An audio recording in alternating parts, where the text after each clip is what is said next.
Parfait. Alors, bonjour à nouveau, bonjour à tous. Aujourd'hui, j'ai le plaisir d'accueillir Laura Couto Rosado. Je vais prononcer en portugais, j'imagine que c'est comme ça que ça se dit. Euh, Designer transdisciplinaire, plusieurs fois primé, notamment à la Design Paradière ou encore au programme de résidence Art Sciences du CERN. Laura explore les passerelles et les relations entre matière, nature, technique et société à travers des projets expérimentaux, performatifs et poétiques. Elle enseigne au Master Media Design à la REF de Genève et puis pas mal d'autres choses dont elle pourra nous parler en direct. On a réfléchi à l'organisation de cette conférence pour qu'elle soit le plus dynamique et le plus interactive possible avec vous. Et donc, elle va se diviser en 4 parties. Et à la fin de chacune de ces 4 parties, vous êtes invité à prendre la parole, poser des questions. Moi aussi, je pourrais en poser quelques-unes, peut-être pour lancer la dynamique ou pas. C'est plutôt vous qui avez la priorité et on sera ravis voilà, d'échanger avec Laura tous ensemble autant que possible. Donc, Laura, c'est à toi.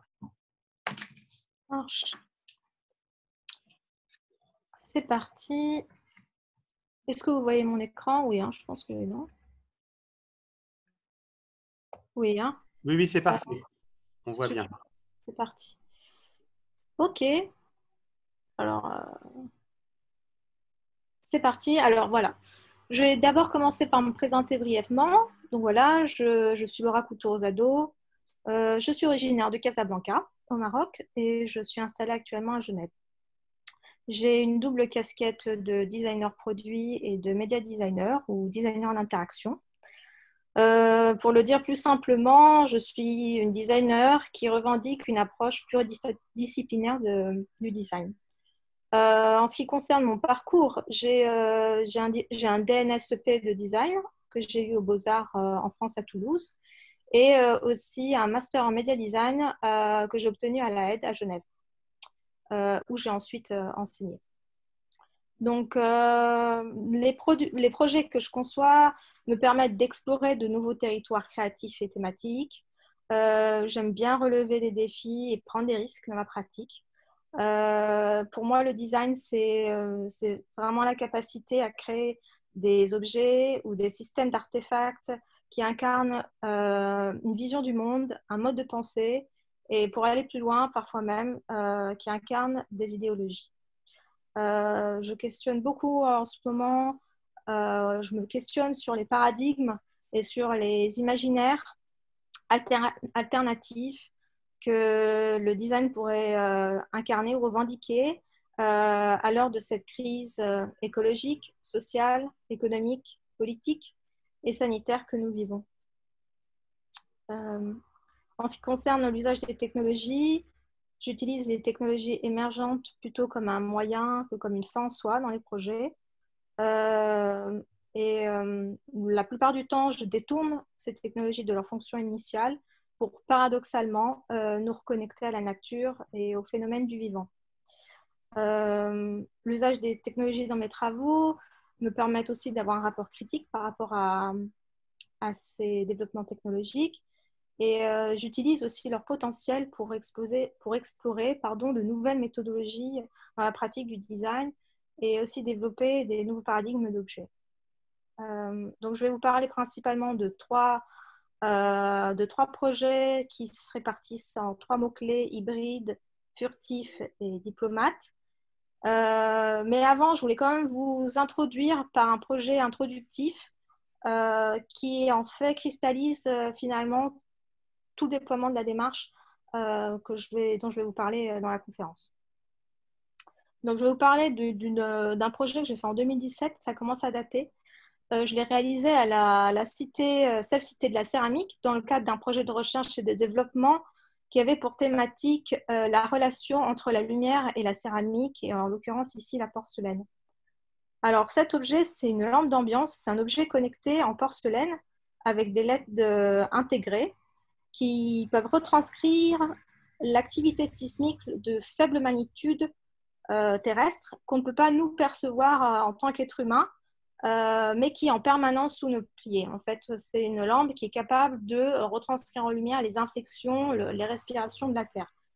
Et elle peut le faire grâce à l'utilisation, à la récupération de données de sismogrammes scientifiques qui sont disponibles sur Internet et que le programme de la lampe récupère sur un serveur et qui est retranscrit en pattern lumineux et évolutif en temps réel.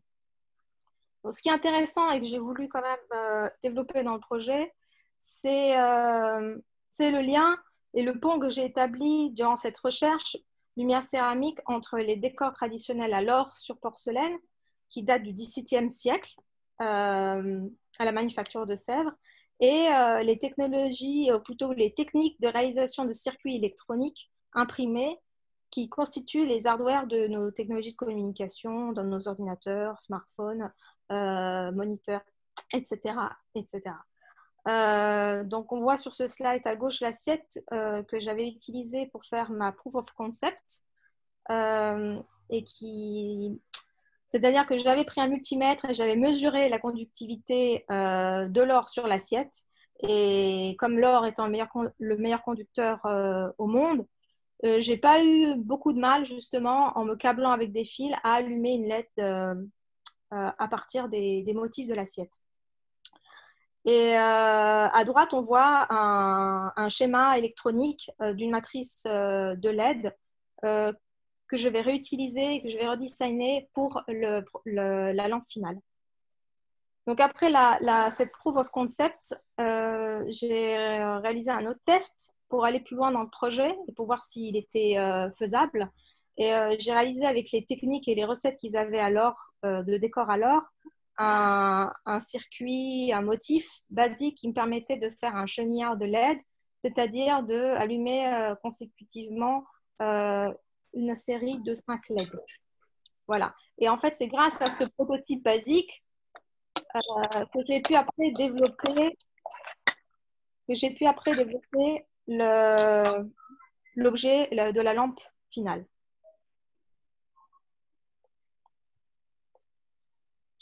Une des contraintes que j'ai rencontrées pendant la réalisation de cette lampe, c'était l'intégration des composants électroniques sur le circuit en or de la porcelaine, sur porcelaine. C'est-à-dire qu'en règle générale, on vient souder sur un circuit imprimé après les composants électroniques. Mais dans ce cas de figure, en fait, ça ne fonctionnait pas. Et donc, j'ai dû mettre en place un système pour venir intégrer les composants résistants, condensateurs et LED en créant un système hybride à partir de soudure, de collage à la colle d'argent, qui était une colle conductrice, et puis des aimants. Des aimants que j'ai utilisés pour aimanter les composants et qui faisaient 1 millimètre d'épaisseur sur 2 mm de diamètre et qui m'ont permis en fait de venir plutôt aimanter les composants directement sur le circuit électronique en or sur la porcelaine plutôt que de les avoir soudés. Parce que j'avais aussi un autre souci en créant cette lampe, c'était un souci d'obsolescence programmée. C'est-à-dire que les composants électroniques, eux, ont une durée de vie qui est largement plus courte que celui de la céramique si vous ne la cassez pas. Donc, il fallait trouver un système qui me permettait de remplacer les composants électroniques sans rendre l'objet gadget. Donc, voilà. Donc, on peut voir à gauche, justement, sur cette image, le circuit électronique qui a été posé en or, puis après, les LED. Et puis, je ne sais pas si vous avez réussi à voir, on a aussi les condensateurs qui sont sur la surface. La forme de l'objet, comme on voit à droite, renvoie à celle d'un volcan, puisque les données qui sont utilisées sont des données telluriques. J'avais aussi, je vais vous montrer ici, sur la photo de droite, on peut voir qu'il y a un réflecteur, un diffuseur en porcelaine que j'avais dessiné et qui a été tournassé aux ateliers. C'est un diffuseur qui fait entre 2-3 mm d'épaisseur, qui permet de diffuser les LED qui s'allument et d'avoir une lumière diffuse et de ne pas être ébloui et de pouvoir apprécier aussi les mouvements des lumières en action en temps réel. Donc, ce qui est aussi intéressant là, c'est que j'ai réutilisé des propriétés inhérentes à ce matériau, c'est-à-dire que la porcelaine, c'est la seule céramique qui a cette capacité, par sa composition, de diffuser la lumière. Donc, sa composition est en fait de quartz, de feldspath et de kaolin. Après, la question qu'on peut se poser, c'est pourquoi est-ce qu'il y a, en 2017, je ne sais même plus la date, j'ai fait veilleuse tellurique. Donc, on était, si on se remet dans le concept, on est, il y a quelques années, dans le cadre où on est en plein essor de ces objets connectés, des smart objects. On parlait aussi de IoT, Internet des objets, et on était en plein développement, téléchargement d'applications de Quantified Self. Donc, ce qui m'intéressait, c'était d'utiliser le potentiel de ces nouvelles interfaces d'objets connectés, plutôt pour nous relier, pour nous reconnecter à des phénomènes naturels, plutôt qu'à nous mesurer nous-mêmes.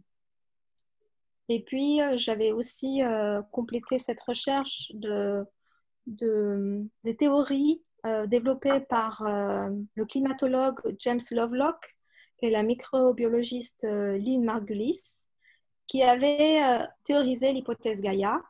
Peut-être que vous connaissez d'ailleurs. Et cette hypothèse propose que la Terre n'est pas un système inerte et mécanique naturel, organique, mais plutôt un super-organisme vivant qui, vieux de ses 3 milliards d'années d'existence, est capable de s'autoréguler et de favoriser le développement de la vie.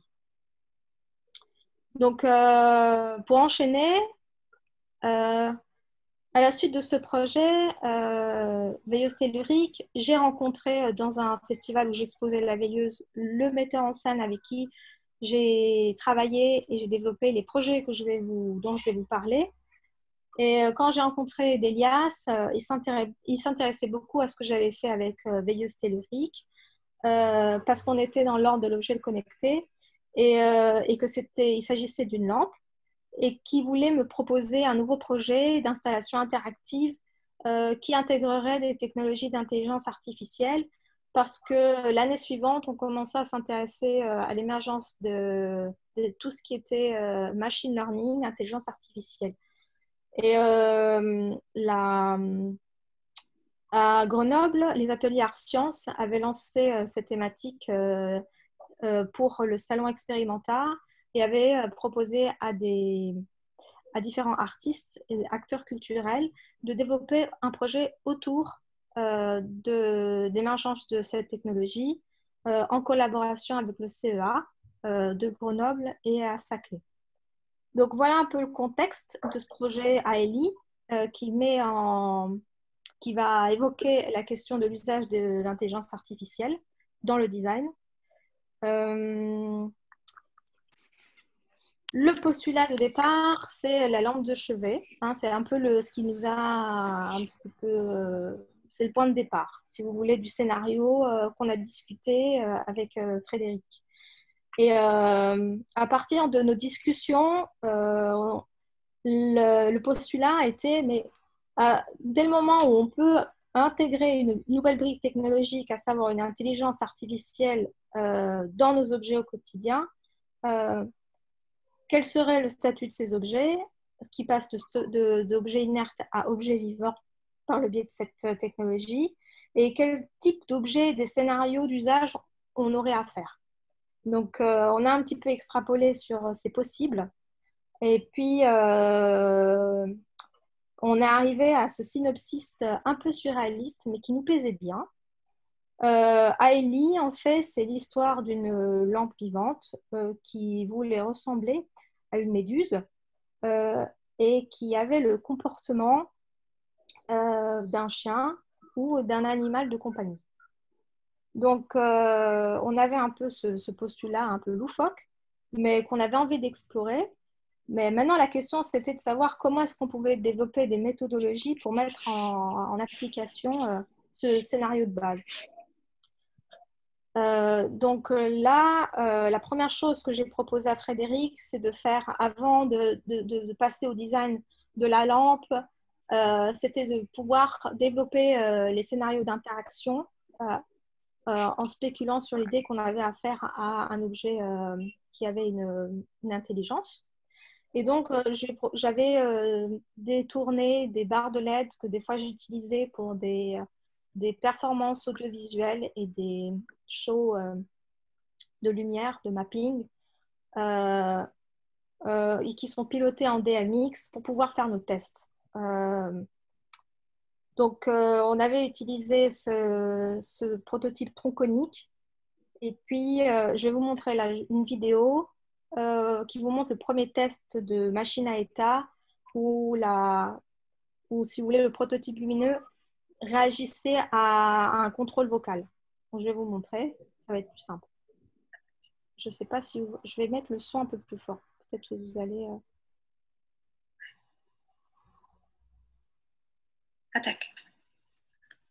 Donc là, on voit que quand je mets le mot attaque, donc comme on dit par exemple à son animal de compagnie, son chien par exemple, quand on se sent en danger, on va dire attaque et puis le chien va attaquer le présumé agresseur. Sauf que là, en fait, je m'adresse à une lampe et puis pour me protéger, la lampe va commencer à se transformer en stromboscope et pour aveugler le présumé agresseur. Donc ça, c'était à peu près un scénario de base qu'on avait commencé à faire pour continuer et puis explorer ce projet. Qu'est-ce que je peux vous dire d'autre par rapport à ça? Donc, on a en fait progressivement, bien sûr, complexifié le scénario d'interaction en se basant sur une carte émotionnelle de l'objet qui nous permettait d'aller plus loin. C'est-à-dire que... Alors, j'entends du bruit. Est-ce que c'est moi? Non, ça va. Ok.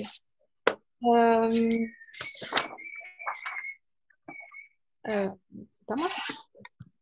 Je pense que c'est quelqu'un qui... Enfin, bref. Pour continuer, donc on est devant là une carte de l'objet, une carte émotionnelle de l'objet. C'est-à-dire que la lampe interagissait en fonction de ses états. Donc, elle avait quatre, on va dire, quatre émotions principales. Elle pouvait être soit contente, soit réveillée, soit pas franchement, pas très bien, incommodée ou désactivée. Et puis, dans ces quatre grandes phases émotionnelles, entre guillemets, on avait des phases intermédiaires, relaxées, calmes, plaisantes. Et en fait, cette carte était affiliée à des scénarios de lumière qu'on avait affiliés et qu'on avait déterminés en faisant ce qu'on appelle des magiciens doses. Donc, ce qu'on a fait, c'est qu'à partir du prototype que je vous ai montré précédent, chacun se mettait derrière le contrôleur et quelqu'un faisait l'expérience en s'approchant de l'objet et on essayait en fait de varier l'intensité lumineuse, la vitesse de la lumière et aussi les couleurs. Et après, on demandait à la personne qui faisait l'expérience, est-ce qu'elle a ressenti peut-être que la lampe était contente, énervée ou pas. Voilà. Donc, après, on s'est rendu compte pour des contextes d'exposition qu'on n'allait pas utiliser la commande vocale et que la lampe, en fait, ne serait pas affectée par notre voix, mais plutôt que la lampe serait affectée par notre langage corporel.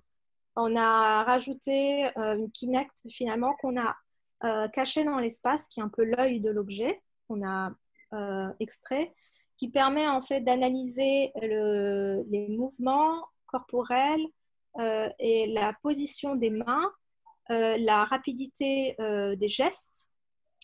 Et à partir de ça, on avait la brique technologique de l'intelligence artificielle qui reprenait ces données captées par la Kinect et qui affiliait ces données à des états émotionnels qui déclenchaient des patterns lumineux.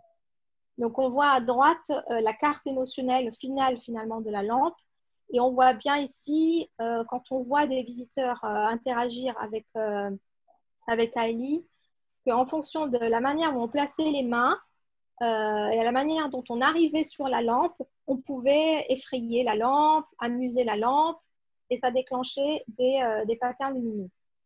Et ce que vous voyez là, c'est ce qu'on voyait nous quand on était en backstage et qui nous permettait de contrôler si tout allait bien et si l'interaction était juste par rapport au mouvement et au comportement des visiteurs. Mais on avait aussi relié notre écran à un autre écran à l'extérieur qui permettait aussi au public de voir qu'ils avaient affaire à quelque chose qui était, comment dire, qui fonctionnait réellement, qui n'était pas une simulation. Et ça a encouragé aussi les visiteurs à refaire l'expérience parce qu'ils comprenaient mieux comment fonctionnait finalement le langage lumineux de l'appareil et éventuellement rattacher ça aux affects aussi de l'objet. Pour revenir à la question du design que j'ai abordé après avoir défini les interactions avec l'objet. Donc, comme je vous disais, on est dans l'ordre du vocabulaire d'un objet en mutation. Donc, la lampe, c'est à la base dessiné pour des questions de fonctionnalité par nous, pour des raisons d'usage. L'idée, c'était de se détacher de ce vocabulaire formel et d'imaginer plutôt un être qui, doté d'une forme d'intelligence, était en train de s'hybrider. Et donc là, je me suis inspirée de planches de naturalisme, des représentations de méduses pour pouvoir dessiner et modéliser en 3D Aili. Donc là, on voit qu'Aili est composé comme veilleuse tellurique de 2 parties, un corps central qui ressemble davantage à un œuf en éclosion et une membrane extérieure qui est le diffuseur de la lampe qui renvoie plus à ce vocabulaire de la méduse ou de la fleur mutée. Ici, on voit une autre modélisation point de vue 3D de l'objet, vu de haut, avec une sorte de cœur nombril un peu floral. La lampe, elle a été, au niveau de la production, elle a été produite en impression 3D. Le corps intérieur a été fait en impression 3D par rapport de matière avec du PLA. Mais par contre, le diffuseur a été fait en frittage nylon qui donnait un rendu presque céramique et qui diffusait sans avoir de traces d'impression la lumière. On voit aussi comment est-ce que j'ai appliqué les strip LED sur le corps central. Et ici, comment est-ce que j'ai câblé à l'intérieur la lampe.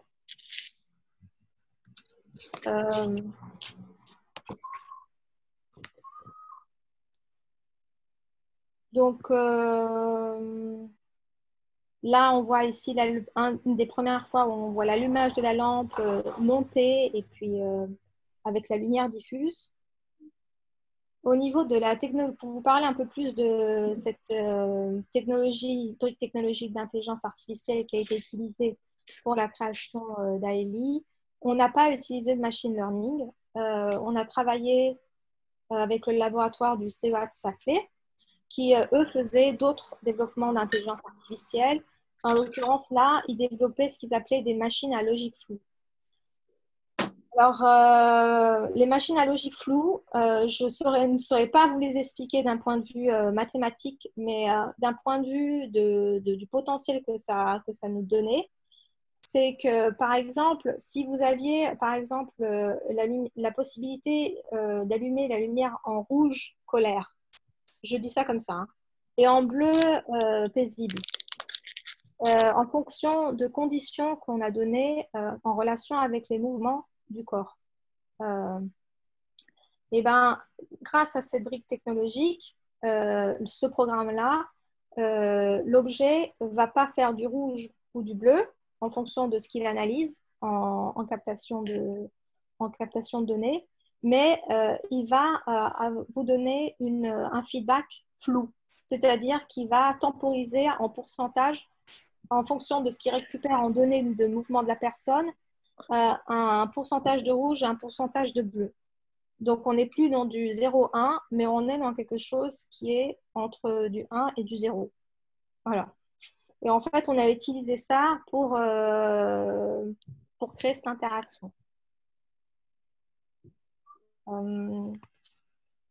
Pour conclure sur le projet AELI, le projet a pour but, bien sûr, d'envisager et puis d'explorer des usages créatifs et ludiques de l'intelligence artificielle, développer aussi peut-être des imaginaires possibles avec ces technologies émergentes, et puis de développer des méthodologies avec l'émergence potentielle de ces objets hypothétiques qui pourraient peupler notre quotidien.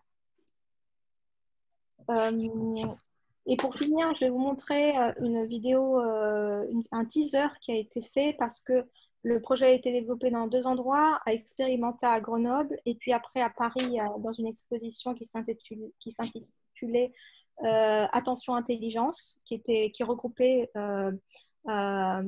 des œuvres artistiques interactives autour de cette technologie. Et ça vous donne aussi un contexte, un cadre dans lequel ce type de projet peut être présenté.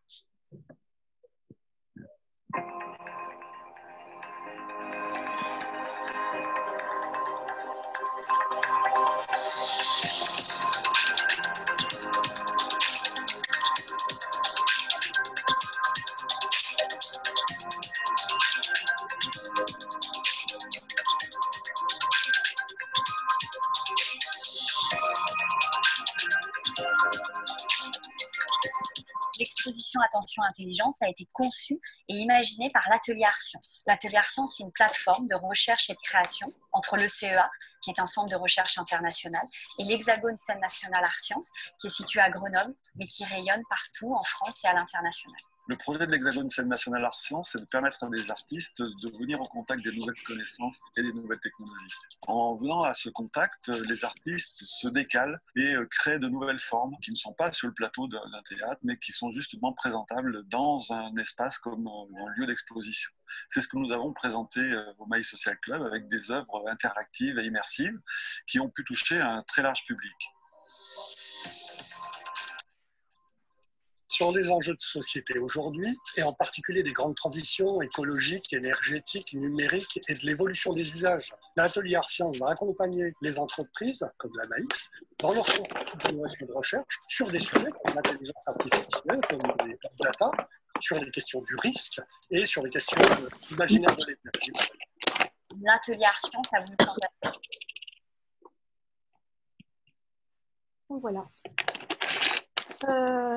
Voilà, alors avant peut-être de continuer sur le prochain et d'enchaîner sur l'autre projet, est-ce que tu as des questions, Carola?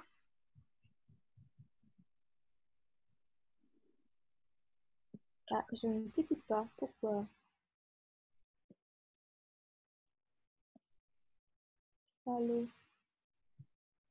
Oh là là. Est-ce qu'il faut que j'arrête le partage d'écran pour t'écouter? C'est bizarre. Normalement, non. Pardon. Merci. J'essaie de trouver où est Carola. Carola, tu nous entends? Est-ce que vous arrivez à écouter Carola? Parce que peut-être ça vient de moi. Non, je ne l'entends pas non plus. D'accord. Attends, je vais regarder si… Je vais désactiver mes… Ah, c'est bon. Là, c'est mieux. Bon, j'utilise donc l'audio de l'ordinateur. Je m'excuse, j'ai eu beaucoup de problèmes de son ces derniers temps. Alors, je disais, j'ai beaucoup de questions que je pourrais poser, mais j'aurais bien aimé laisser la parole aux étudiants si jamais ils en ont. Et sinon, moi, je vais essayer de un petit peu délier différentes choses que tu as pu dire et te faire aller un peu plus loin dans les explications. Est-ce que quelqu'un voudrait commenter, poser des questions? Moi, éventuellement, j'ai une question. Vas-y, on t'écoute. Alors, bonjour, moi je m'appelle Pablo, je suis étudiant donc, du master, hein, je suis architecte. Bonjour. Bonjour. J'ai une question. En fait, ce que j'ai compris dans les différents projets, notamment la veilleuse tellurique, la lampe chien il y a une transcription sensible de l'information numérique dans quelque chose d'intelligible. Dans la machine, dans le projet AEDI, vous employez l'intelligence artificielle. Du coup, ma question, c'est comment expliquez-vous le processus? Est-ce que vous pouvez détailler le processus justement de l'emploi de l'intelligence artificielle dans cette transcription et en quoi ça diffère de votre pratique habituelle? Je ne sais pas si ma question est claire. Mais... Alors, si tu veux, au niveau de la méthodologie, tu es en face de scénarios d'usage qui sont un peu plus, que tu peux pousser davantage par rapport à d'habitude. C'est-à-dire qu'on est dans des interactions qui sont beaucoup plus fines et qui sont beaucoup plus bluffantes que celles qu'on a l'habitude d'avoir en utilisant des systèmes de hardware de programmation entre guillemets plus classiques, c'est-à-dire un microprocesseur avec un programme qui permet d'interpréter les différents capteurs et d'interagir et de donner un feedback qui va... Pardon. Je peux peut-être accorder ça avec certaines choses qu'on a pu voir dans les 2 cours qu'on a eu ensemble. Malheureusement, on a dû s'arrêter là. Mais disons que si je reprends le terme de ce qu'on a expliqué, ce n'est pas un système déterministe. L'intelligence artificielle ne part pas d'un algorithme qui prévoit un résultat fermé, on va dire, aux interactions. Est-ce que c'est peut-être utile comme commentaire? Ça l'est surtout, en tout cas ça avec le machine learning, où on est en face à un programme qui est un système d'apprentissage dans lequel en fait, on a un programme dans lequel on éduque la machine par rapport à un sens qu'on veut lui donner dans une forme d'interaction. Mais là, on n'a pas utilisé le machine learning parce que le laboratoire nous a plutôt présenté une machine à logique floue. Et à ce moment-là, on était plus dans un rapport dans le cas de figure de machine à état, où tu vas définir des interactions avec des objets en émettant des conditions. Mais on était dans des réglages fins de machine à état comme ça. D'accord. Donc, ça restait une machine à état. Il n'y a pas de véritable évolution, on va dire, du modèle en cours de route. On n'est pas dans un rapport de machine learning. D'accord. Donc, en fait, à chaque fois que le visiteur fait l'expérience, la lampe apprend et se transforme. Voilà. On était dans un retour, on avait un retour de feedback lumineux et vibratoire parce que la lampe vibrait aussi, qui était plutôt dans les transitions. Ce qui était assez intéressant, c'était de voir en fait que par rapport, si on vient calquer cette carte émotionnelle par rapport à nos mouvements, c'est-à-dire si je fais un mouvement brusque, la lampe, elle va avoir peur, entre guillemets. Et entre la transition où en fait elle va avoir peur et elle va revenir à un état homéostasique, on avait des résultats significatifs, plus sensibles et plus intéressants visuellement à ce niveau-là. Pablo, est-ce que ça répond à ta question? Est-ce que tu voudrais qu'on aille un petit peu plus loin dans quelques détails? Oui. En gros, la question c'était surtout est-ce que du coup un modèle à partir du moment où on peut on peut utiliser des modèles non déterministes, est-ce qu'il est toujours pertinent d'utiliser des modèles déterministes? Et j'ai l'impression que ça peut dépendre de l'heure, ça dépend du sens qu'on veut lui donner, ça dépend de plein de choses. En fait, ma question c'est surtout quelle est la place d'un système déterministe à une époque où on a des intelligences artificielles qui sont relativement poussées, des systèmes de machine learning, etc. surtout ça la question. C'est une question de moyens aussi. De pouvoir avoir si on va dire, si on avait la capacité d'intégrer des systèmes non déterministes à l'heure actuelle sur pléthore d'interfaces, ou même de rajouter ça à des objets, si on parle de plutôt ces systèmes de machine learning, on est devant des usines à gaz énergétiques monstrueuses, déjà en termes de traitement de données. Et aussi, c'est beaucoup de travail en amont aussi, dont on ne se rend pas compte. C'est l'apprentissage de la machine et des données qu'on doit récupérer pour pouvoir faire apprendre à la machine. En fait, si vous voulez, le temps, en fait, c'est beaucoup de temps d'apprentissage, beaucoup de hardware ça nécessite après au niveau d'espace beaucoup de moyens pour avoir affaire à des interactions, comme tu dis, non déterministes. Je pensais aussi en vous écoutant qu'on n'a pas toujours besoin, alors c'est super de pouvoir les avoir, n'est-ce pas, ces systèmes non déterministes, mais on n'en a pas toujours besoin parce que dans nos interactions quotidiennes, nombre de choses sont plus ou moins déjà déterminées, c'est-à-dire il y a tout un tas les sociologues étudient ça, il y a tout un tas de rites d'interactions sociaux qui se reproduisent et qui sont comme des éléments un peu structurants de rapports sociaux en général, par exemple, et qui ne vont pas changer. Parfois, on a besoin des choses très basiques pour jalonner quelque chose qui peut être à d'autres moments beaucoup plus ouvert. Donc, c'est probablement pas tout déterministe ou rien déterministe, mais quelque chose qui articule selon le moment, selon les besoins, selon les enjeux, mais de manière peut-être plus fine qu'on a l'habitude de le faire jusqu'ici. Donc, c'est assez passionnant comme sujet parce que comment articuler ces différents modes d'interaction, comment articuler ces différentes façons de faire en fonction des contextes qui sont précis. Par exemple, Laura a parlé ça m'a beaucoup intéressé ça parce que ce sont des questions auxquelles je réfléchis beaucoup. Elle a parlé d'une première approche de cette lampe par la commande vocale. Ensuite, une situation. Donc, du coup, ça semblait assez intuitif de parler à sa lampe comme un animal et donc d'utiliser un peu les mêmes commandes qui sont toujours les mêmes. Hein. En fond, pour ça, on n'avait pas besoin nécessairement d'intelligence artificielle. Du coup, en contexte d'exposition, ça change.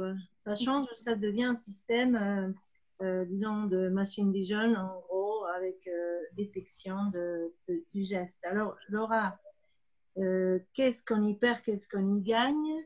J'imagine que la question du changement est liée au problème du son ambiant dans une exposition. Tu ne peux pas nécessairement tout filtrer pour identifier la commande. Enfin, je spécule un petit peu sur les difficultés que ça a pu présenter, mais pour toi, quelle a été, on va dire, la perte et le gain dans ce passage de la commande vocale à la vision machine? Alors, il n'y a pas vraiment pour moi eu de perte en tant que telle. C'était plutôt un basculement en fait autour. Et même en fait, on a préféré finalement que les gens soient plus dans un rapport physique, de physicalité avec l'objet, qu'un rapport de communication avec l'objet. De toute façon, c'était plus juste parce que la lampe ne parle pas. Donc, pourquoi est-ce qu'on parlerait? Et puis, elle n'obéit pas à nos ordres. Donc, elle a une interaction avec ses propres moyens qu'on lui a donnés, qui sont des interactions lumineuses et vibratoires. Et en fait, ces interactions-là, elles étaient affectées, enfin, ces feedbacks étaient affectés par notre langage corporel. Est-ce qu'il y a d'autres personnes qui voudraient poser des questions? Est-ce que j'en pose encore une? Bon, je vois du silence. Alors je me demande juste par rapport au modèle comportemental, comment il est construit, c'est-à-dire comment on se base, sur quoi on s'appuie pour pour donner à une lampe une personnalité de méduse chien? Est-ce que c'est purement spéculatif, artistique, littéraire, ou est-ce que ça se base sur je ne sais pas, des études biologiques ou autres? Alors, nous, on l'a fait en utilisant des techniques qu'on utilise plutôt dans le théâtre. Donc, on a plutôt utilisé finalement comme je disais, la technique du magicien d'Oz.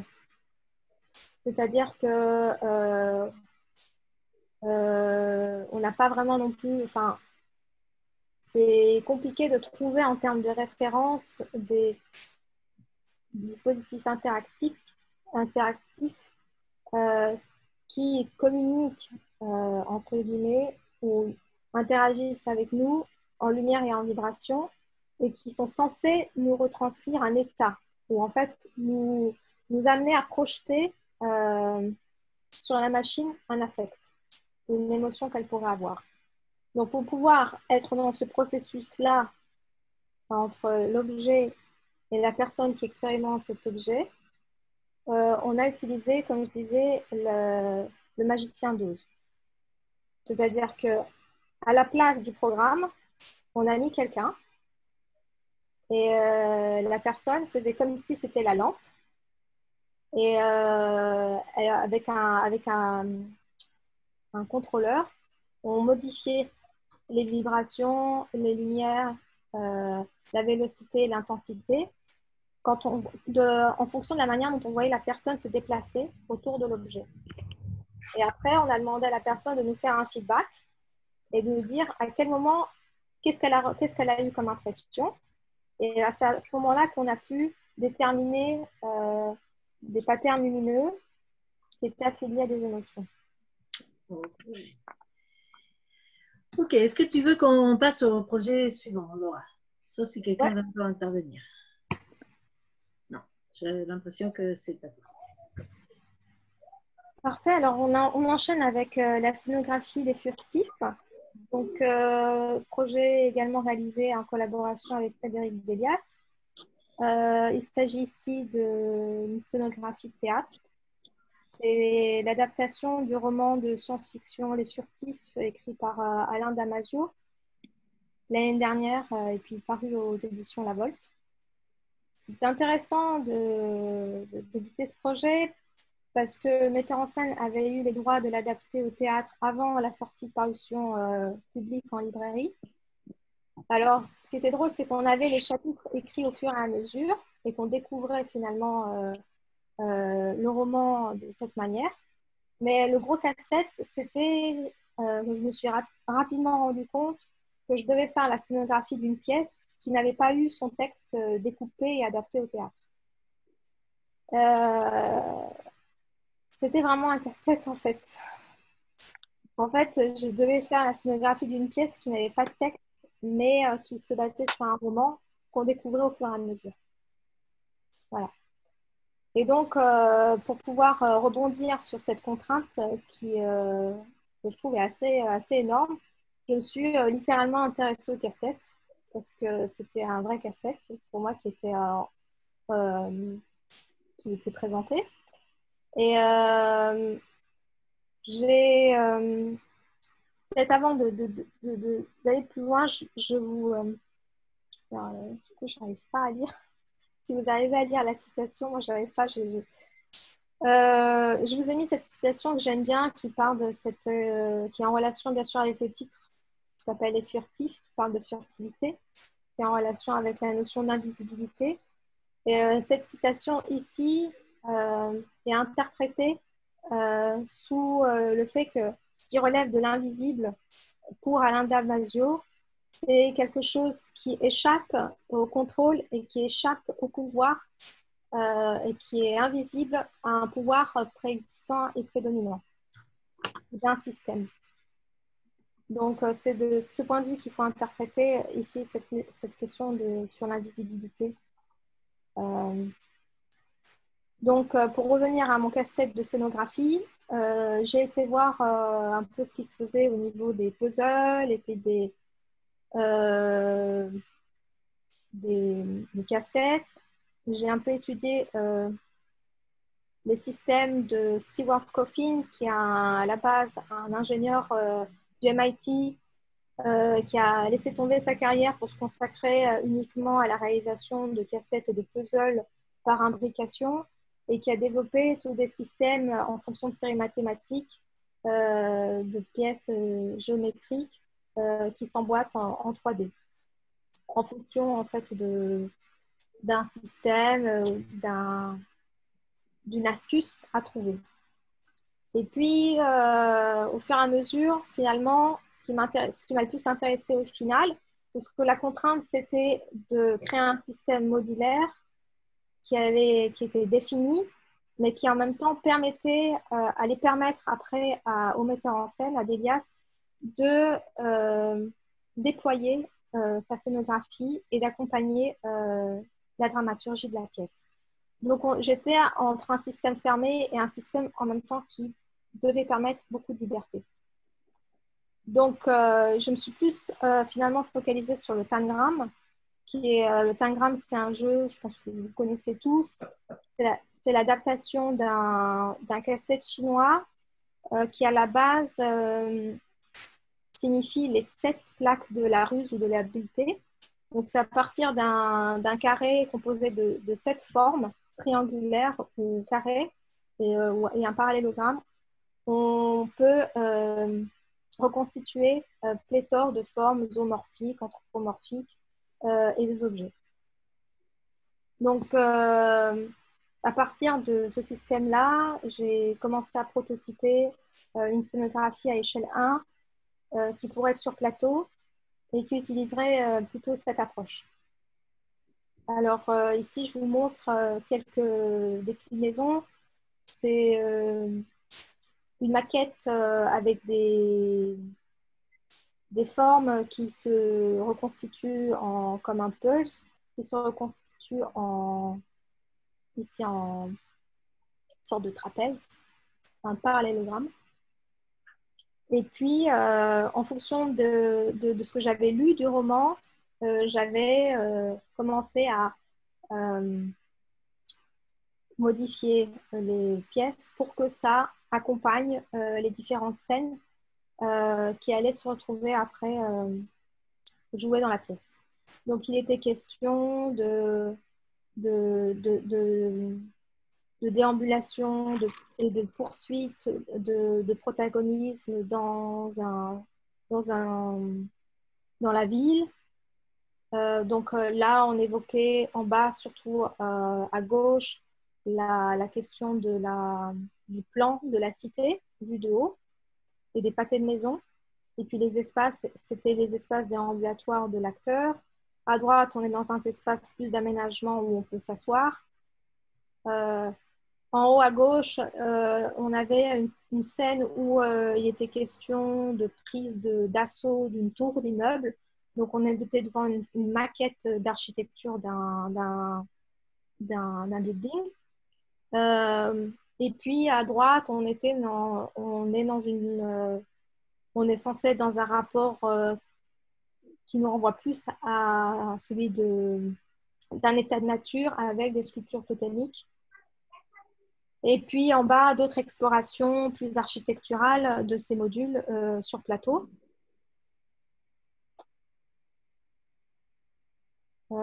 Et puis, là, vous avez la composition finale de ce système modulaire pour les furtifs qui faisait au final 4,69 m sur 2,44 m et qui se composait de 17 modules qui pouvaient s'agencer et puis se composer d'innombrables manières.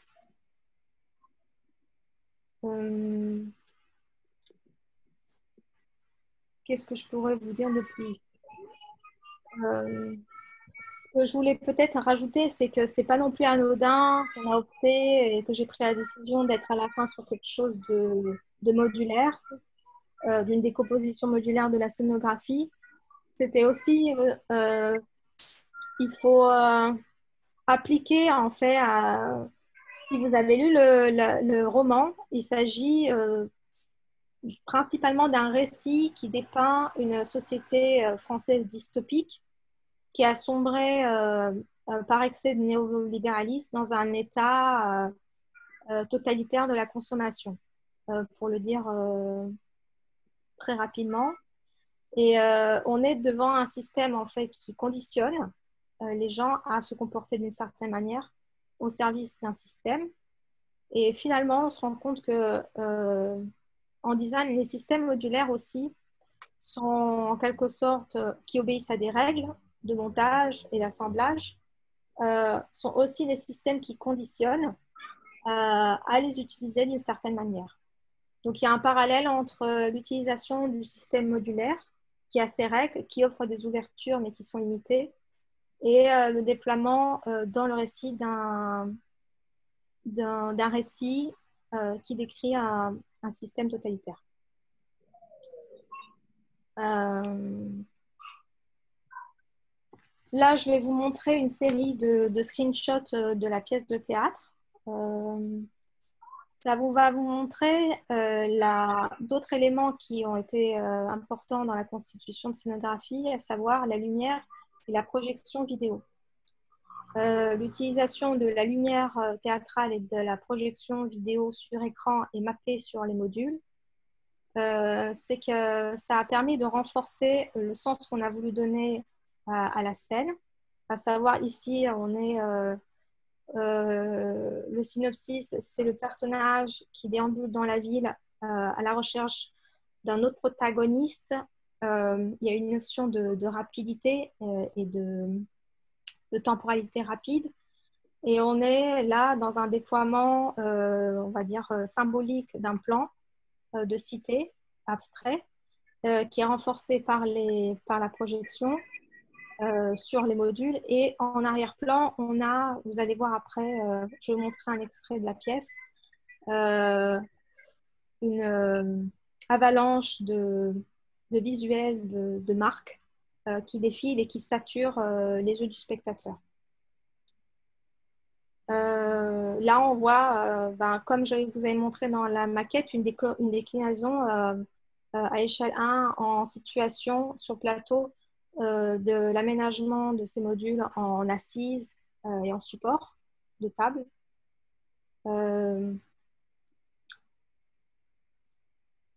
Là aussi, un autre agencement où on est dans un contexte où un des personnages présente au public un exposé.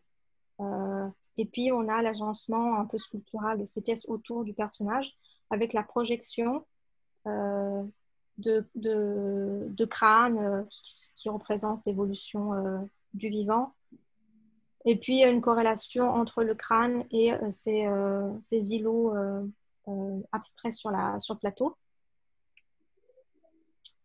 Là, on a la fameuse prise d'assaut de l'immeuble. Donc, à la fin, la maquette de l'immeuble ressemblait plus à ça.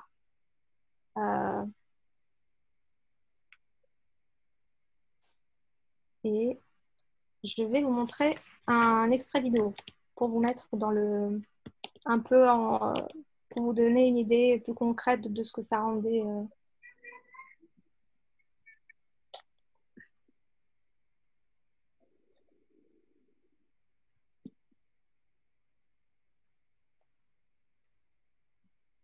Monologue à 30 mètres, à 2 pas de redécouvrir le plaisir de faire un fait. Pas leur cas. Mon coquinote va tous les couper sans faire gaffe. Le grand S serpent d'une police et déclencher un putain de jingle. Parce que vous aimez quand vous sollicitez. A suivi la vidéo des pharmacies qui mélangent, elle tient à ma disposition, sa pommade. Équilibre. Je ne parle plus dans tes pots, les minéraux surveillés, les cryptes. X2 pour accélérer, X3 pour courir, X4 pour pointer, avec des directions vraiment horaires. À droite 3, à gauche 9. Je barre dans l'écran, la vue, c'est le tas sur l'écran. X2, 12, 13, 3, Molière, X4, 0, 12, invoque, X1, 0, police, X0, cloud, 12, X1, 9, X2, spark, 10, 6, c'est au crâne. J'attends que le remplissage des batteries à 30% pour démarrer. C'est la merde, là. Un taco, mais j'ai pas les moyens. N'attends pas ça, tu vas attendre. Qu'est-ce que je fais sans toi, mec? Rien. Merci. Rien de...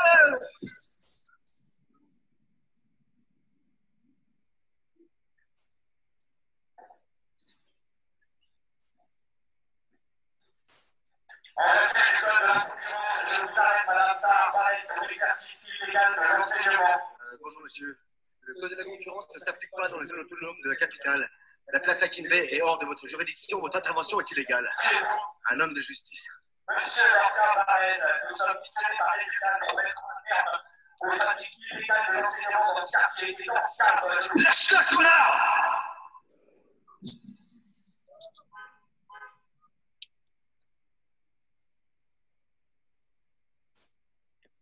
Ok. Donc là, l'extrait que je vous montrais, c'est aussi un extrait ce qui est intéressant, il y a eu un frottement entre le texte du roman et aussi des faits d'actualité qu'il y a eu à ce moment-là, en l'occurrence les manifestations, le mouvement des Gilets jaunes. Et on a ici dans la mise en scène une intercation entre des actions qui se passaient dans la réalité et le récit de la science-fiction de l'auteur. Et puis, on voit aussi à un moment donné l'acteur marcher sur les modules. Une des contraintes aussi de ce système modulaire, qui, je ne sais pas si vous avez pu le voir, sur plateau n'avait pas de coulisses. Tout se faisait à vue du spectateur. Tous les montages et les agencements ont été faits à nu. Il fallait pouvoir avoir des modules qui étaient produits de manière suffisamment solide, mais en même temps suffisamment léger pour être transportable par les acteurs ou par l'équipe technique en temps réel sur le plateau. Pouvoir enchaîner et garder le rythme, parce que c'est une pièce qui durait 2 heures, mais qui était très rythmée.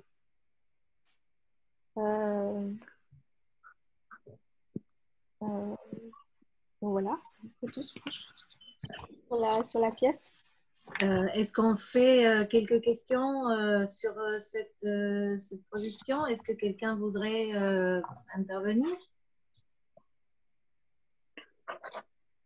Oui, bonjour. Bonjour. Vous m'entendez? Bonjour. Je suis Victoria, je suis aussi étudiant du master.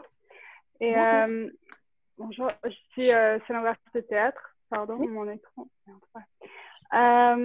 Ma question, si j'ai bien compris, l'idée de créer cette scénographie modulaire, elle est venue du fait que le texte n'était pas prêt, c'est ça? N'était pas déjà écrit pour être monté sur scène? C'était une des grosses contraintes de départ, oui. Et vous avez eu quand le texte final? Très tard. Très tard. D'accord. Donc finalement, c'était... est-ce que l'idée du début, c'était pour vous donner plus de possibilités? Oui. Et finalement, c'était très réglementé, c'était très cadré, c'est ça? Non, après, c'était très bien parce que le metteur en scène avait suffisamment de possibilités de montage pour pouvoir finalement appliquer le découpage du texte sur le plateau. Donc, en fait, on avait un système, plutôt la question du système modulaire fermé que j'expliquais, c'est plutôt d'un point de vue en fait d'un système de pensée plus que de l'application. C'est-à-dire qu'au niveau de l'application, c'était nickel puisque le metteur en scène a pu vraiment déployer sa dramaturgie. Mais après, en termes de système et de mode de pensée, on peut dire que ça peut faire écho que ce système modulaire a quelque chose aussi de fermé ou de conditionné qui peut faire écho à des systèmes de construction de systèmes politiques des États. Voilà, de conditionnement et d'aliénation. Du fait qu'il y a un nombre fini de possibilités, c'est ça? Il y a un nombre assez, enfin, il y a un déclinable une possibilité libre et innombrable d'adapter ces modules en fonction du sens qu'on veut donner à une dramaturgie. Néanmoins, si on doit rester dans les règles, c'est-à-dire, par exemple, il y a des arêtes et il y a des angles. Il faut respecter les angles des objets, des pièces et les agencements. On ne peut pas explorer d'autres formes. On est aussi la forme, même si avec la projection, elle peut disparaître et donner des illusions, renvoyer à différents situations. On est quand même avec un système de géométrie abstraite qui conditionne, entre guillemets, et un impact visuel. C'est intéressant que tu aies choisi ces enchaînements de projets sans qu'on en ait spécialement discuté, parce que ce sont aussi des notions qu'on avait abordées en cours, hein, la question de l'œuvre ouverte et tout ça. La possibilité finalement de multiples combinaisons au sein d'un système qui reste quand même fermé au niveau de ses règles et de ses éléments de base. Tout à fait. Ça m'a intriguée, cette histoire de texte non écrit. Donc, la nécessité de faire quelque chose comme ça, parce qu'on ne sait pas de quoi sera fait véritablement la dramaturgie. Et je me demande, quel a été l'impact de ton système dans le texte? Parce que je ne me doute pas qu'avec ces éléments, enfin, j'imagine bien qu'avec tous ces éléments à combiner pendant qu'on écrit le texte n'est pas le même que si, voilà, que s'il avait été écrit indépendamment de la scéno. Est-ce que le metteur en scène, est-ce que ces modules ont vraiment influé de manière déterminante dans le découpage final du texte?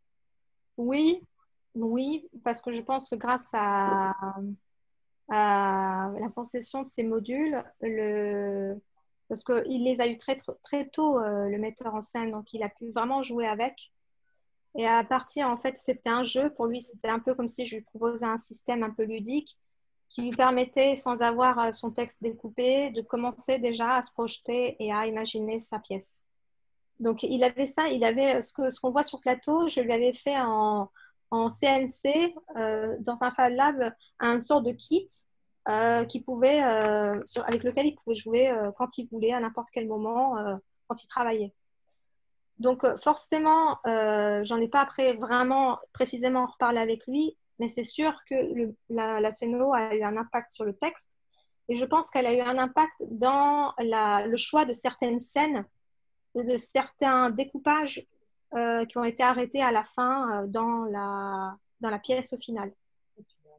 Parce que ce système-là permettait de mieux peut-être, ou de permettre au metteur en scène de mieux se projeter dans la dramaturgie du récit, à certains moments du roman. Victoria, est-ce que ta question, tu as eu ta réponse? Est-ce que tu voudrais aller plus loin ou est-ce qu'il y a quelqu'un d'autre qui voudrait encore demander un peu de précision sur la réalisation? Moi, j'en ai plein, mais voilà. Voilà.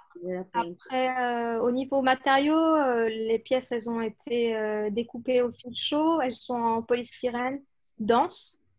Il a fallu faire plusieurs tests de densité pour trouver des modules suffisamment robustes qui ne soient pas défoncés au bout de la première représentation et qui puissent tenir un certain nombre de représentations. Il fallait aussi que je fasse un système pour que je recompose la scénographie de manière plus compacte pour qu'elle puisse rentrer dans un camion. Donc, il y a pris plein de choses beaucoup plus pragmatiques et techniques auxquelles on a fait face par rapport aux besoins logistiques de la pièce. Et on a aussi appliqué un revêtement de résine polystyrène pour durcir aussi la surface des modules et pour pas qu'on voit la mousse au fur et à mesure se désagréger, quoi. Et tu as mentionné rapidement l'usage du vidéomapping sans nécessairement rentrer dans le détail. Est-ce que tu pourrais nous en dire un tout petit peu plus? Alors, on a travaillé en équipe. On avait une équipe avec un ingénieur lumière, un programmeur et 2 personnes qui ont travaillé sur les visuels et la projection. Donc, c'est un peu compliqué pour moi de parler à leur place, mais en fait, on va dire qu'ils étaient là et puis en dialogue avec le metteur en scène et puis la scénographie et les besoins en fait du découpage scénique du texte. Ils ont renforcé les intentions en créant du contenu projeté sur les écrans et après mappé sur les modules. Après, je ne peux pas rentrer dans les contenus visuels et qu'est-ce qui a incité Noïssa à faire certains choix, parce que c'est la partie. D'accord, bah, moi ça me va. Est-ce que quelqu'un d'autre voudrait encore poser des questions sur ce projet? On continue alors, Laura. Allez. Alors, dernier projet, beaucoup, pour moi, plus expérimental que les autres, et aussi en cours de développement. C'est un projet qui a commencé en 2019, qui est un projet de recherche en partenariat avec la Manufacture de Lausanne, qui est l'école de dramaturgie de Suisse romande. Il est développé en ce moment en collaboration avec une metteur en scène, Isis Famille, et le designer Benoît Renaudin. Alors, pour parler un peu du contexte général de la recherche, la question de départ, c'était comment créer des objets performatifs et d'expliquer les points de convergence entre la pratique du théâtre et le design. Et cette question, elle a été un peu envisagée depuis ce moment sous différents aspects. Et puis, pour ma part, je me suis principalement focalisée sur l'aspect suivant, qui est comment le contexte théâtral génère de nouvelles formes de design. En gros, comment est-ce que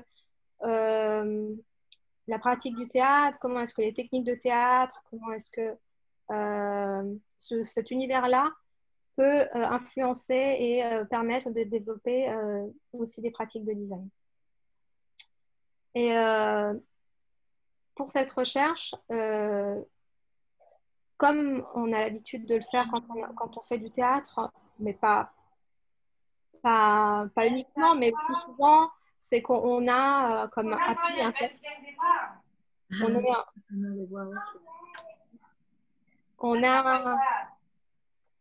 On s'appuie sur un texte en théâtre majoritairement, et à ce moment-là, moi aussi, j'avais envie de commencer par ça, de m'appuyer sur un texte pour commencer cette recherche. Et je me suis particulièrement intéressée sur ce livre écrit par le philosophe français Baptiste Morisot, Les diplomates cohabiter avec les loups sur une nouvelle carte du vivant. Alors, j'ai choisi ce livre parce que cet ouvrage m'intéresse parce qu'il remet en cause, le philosophe remet en cause en développant le concept de diplomate, notre vision anthropocentriste du monde. Pour lui, c'est important, pour moi, c'est intéressant de revoir cette vision anthropocentriste du monde, parce que c'est une des causes de la crise écologique que nous vivons. Et il propose aussi de développer dans cet ouvrage, notamment avec l'exemple fait avec les loups, la réinsertion des loups dans certaines réserves naturelles en France, de développer un autre rapport avec les autres espèces non vivantes. Et puis tout ça, ça se tient autour de cette figure emblématique qu'il développe, qui est celle du diplomate. Alors, avant d'aller plus loin, je voulais vous montrer ces deux schémas que j'ai trouvés quand j'étais en train dans des investigations. On voit à gauche un plan d'architecture d'un théâtre grec antique. Et, ce qui est assez troublant, c'est que quand on met en perspective avec le schéma à droite, il s'agit de schéma de représentation anatomique de l'œil des espèces vivantes animales. Et on constate en fait qu'il y a, mis à part la question de l'échelle, la représentation de l'œil des vertébrés est la même que le système de représentation d'un plan théâtral grec antique. Et j'ai trouvé ça très intéressant, cette analogie formelle entre le plan d'architecture théâtrale et le plan, la coupe de la représentation schématique de l'œil.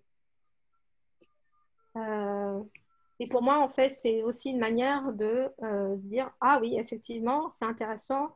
On revoit ces schémas anthropocentristes peut-être, c'est une hypothèse, se distiller dans les premiers plans d'architecture de théâtre. L'idée, c'était de justement explorer d'autres voies, donc qui se réfèrent à celle de Morisot. Et donc, comment est-ce que je m'y suis prise? Alors, de manière assez simple, finalement, je me suis dit, bah, tiens, je vais essayer d'appliquer ce que Morisot dit et je vais appliquer littéralement sa théorie du diplomate, qui, en gros, si je résume,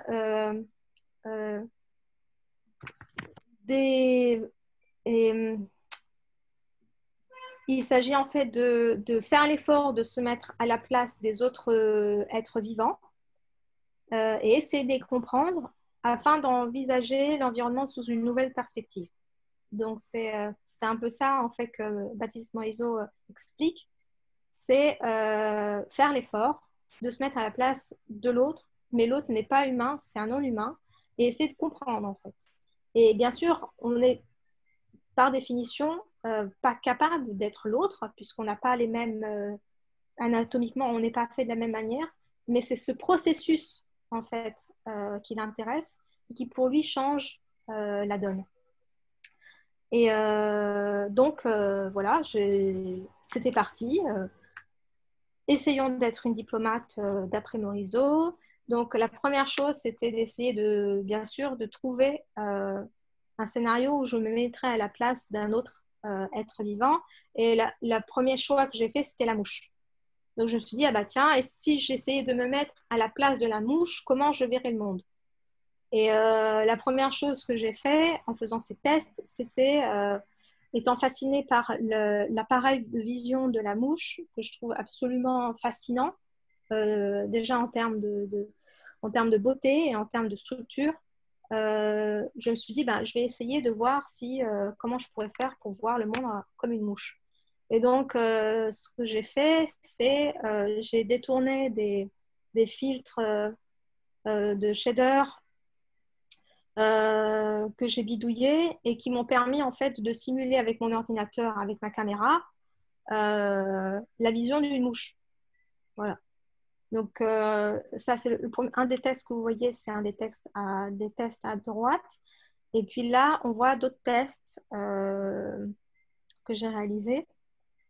Et puis, cette exploration m'a amené progressivement à l'éventuel design d'un accessoire prothétique qu'on mettrait sur les yeux et qui serait finalement, qui renverrait directement à l'appareil, aux yeux des mouches, l'appareil de vision des mouches, et qui nous permettrait de voir le monde sous cet angle-là.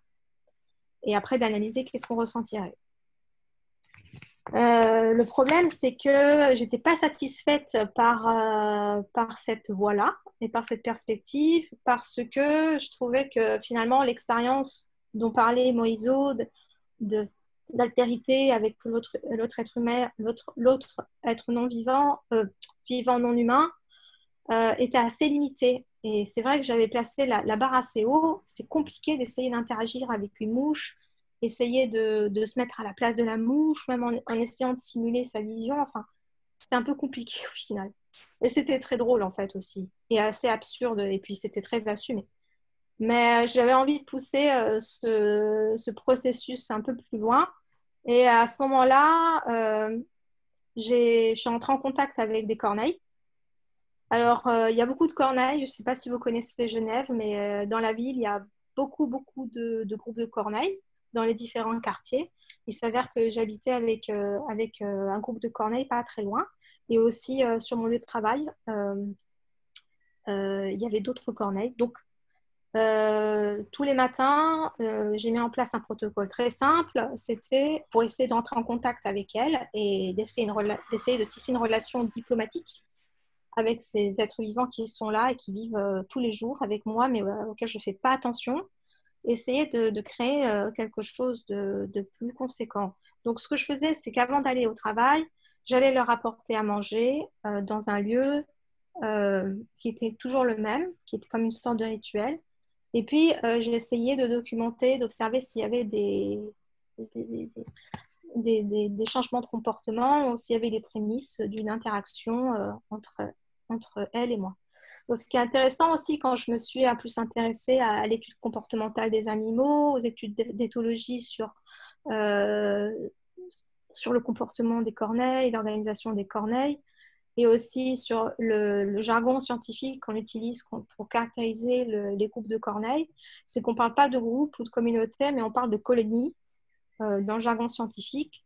Donc, des colonies qui nichent, des colonies qui s'installent. Donc, je trouve ça assez intéressant d'utiliser le terme colonie pour déterminer la coexistence qu'on a avec les autres espèces et voir plutôt connoté finalement, puisque le terme colonisation, le terme de colonie est quand même un terme qui est connoté.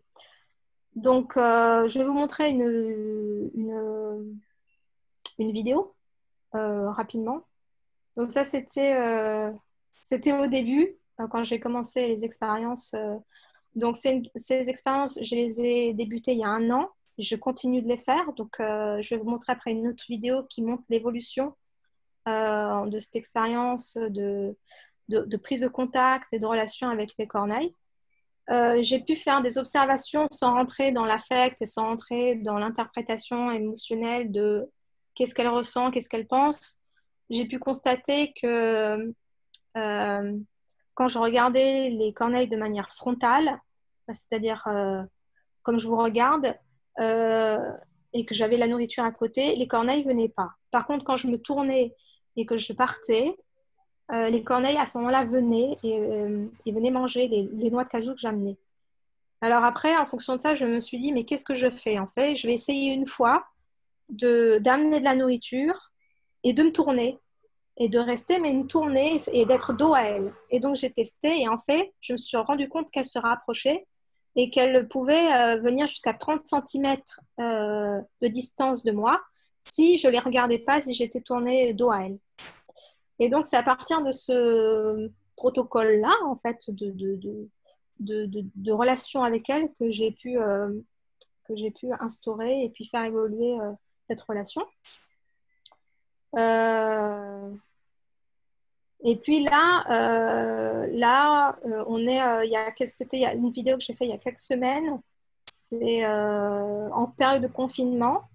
Et puis là, on va voir, je vais vous montrer, maintenant les corneilles viennent carrément chez moi puisqu'elles arrivent à nous suivre en fait.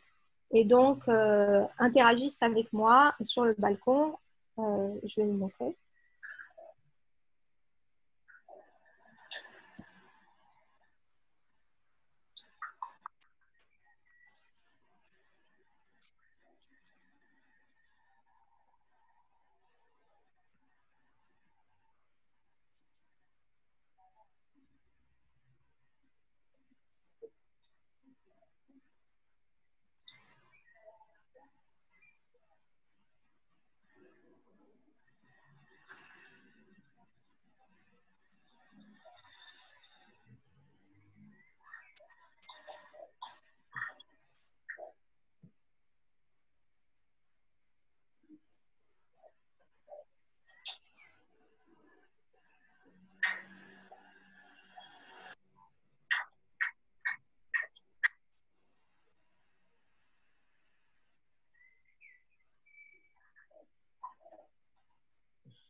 Donc, on voit quand même qu'il y a un avant et un après depuis le début de cette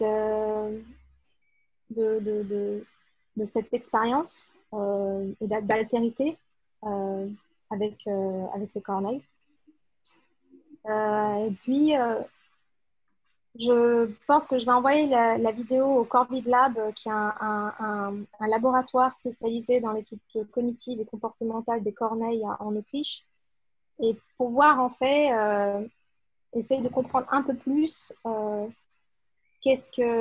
comment est-ce que cette communication a évolué et voir s'il pourrait m'aider un peu plus à interpréter les gestes que font maintenant les corneilles et aussi les bruits qu'elles émettent qui sont distinctifs des croissements qu'on a l'habitude d'entendre.